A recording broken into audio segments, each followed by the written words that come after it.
ইসরায়েলের সঙ্গে ইরানের সংঘাতের আঁচ ছড়িয়ে পড়ছে পশ্চিম এশিয়ার অন্যান্য দেশগুলোতেও। এর আগে ইসরায়েলের বিরুদ্ধে সরাসরি হামলা চালিয়েছিল ইয়েমেনের সশস্ত্র গোষ্ঠী ইরান ঘনিষ্ঠ হুথি।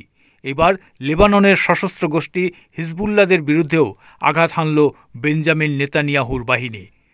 দক্ষিণ লেবাননের নাকুরা এলাকায় হিজবুল্লাহর একটি সামরিক কাঠামোতে হামলা চালিয়েছে ইসরায়েলের নৌবাহিনী। ইসরায়েলি সামরিক বাহিনীর এক বিবৃতিতে এই তথ্য জানানো হয়েছে।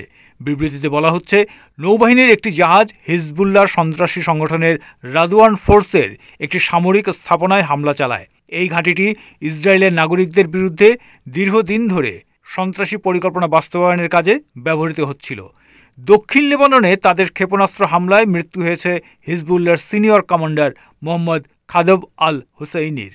দীর্ঘদিন ধরে ইসরায়েলের বিরুদ্ধে তিনি ষড়যন্ত্রে লিপ্ত ছিলেন। ইসরায়েলের নাহারিয়া, হাইফার মতো শহরে একাধিক হামলার নেপথ্যে হুসাইনের হাত ছিল। গত বুধবার থেকে লেবাননে হিজবুল্লাহ ঘাঁটি লক্ষ্য করে নতুন করে হামলা চালিয়ে যাচ্ছে ইসরায়েল।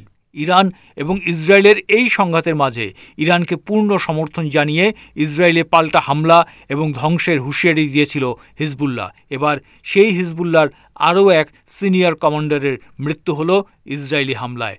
হামলার পর পরবর্তী পদক্ষেপ কী হবে তা নির্ভর করছে হিজবুল্লাহর প্রতিক্রিয়ার উপর। তবে এই হামলা যুদ্ধবিরতির ভবিষ্যৎকে নতুন করে প্রশ্নের মুখে দাঁড় করিয়ে দিল।